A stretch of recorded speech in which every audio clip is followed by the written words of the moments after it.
Hi, I'm Naomi Dake, one of the psychology practitioners at the Optimum Health Clinic.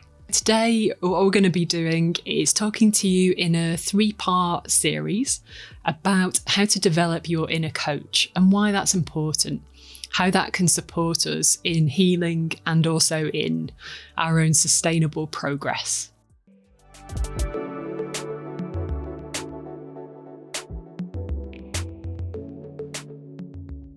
The first part then is about identifying and developing your inner coach.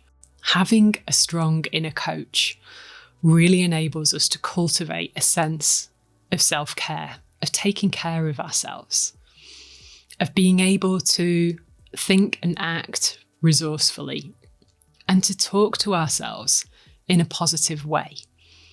It provides an inner support, an inner nurturer or encourager, our own internal champion.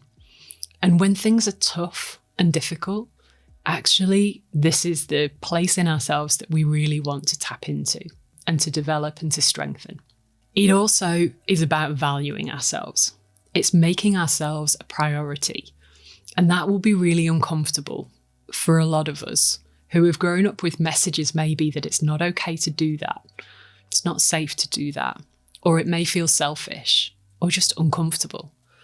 But actually the power and the benefit of this is really, really immense. It really does provide a different voice to the one that we hear most often in our heads, which could be the inner critic.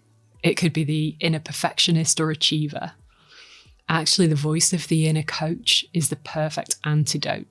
It's the one that really keeps us going and keeps us motivated and inspired and supported. So how do we do it? Well, I'm going to share with you just a few quick tips about how to develop your inner coach.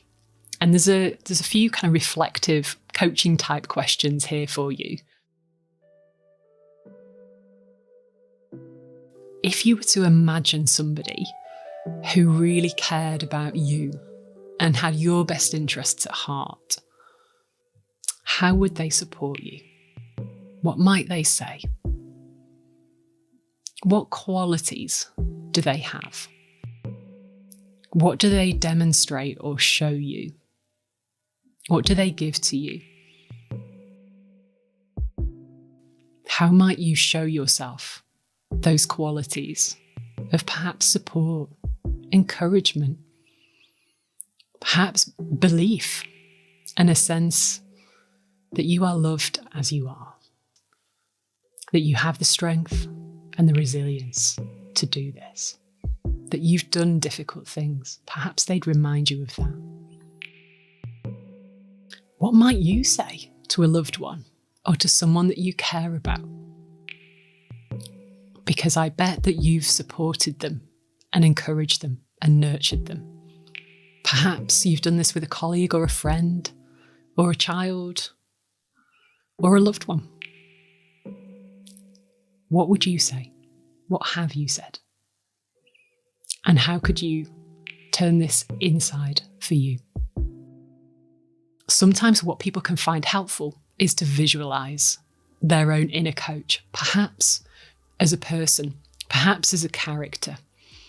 Perhaps it's an image or a feeling or a sensation that they get somewhere in their body that lets them know that that's their coach. That's the supportive place in them that will always believe in them, that will always support them. So stay tuned, because we're going to be talking in part 2 and part 3 about strengthening resources, building your inner resourcefulness, mindset, and also inspiration.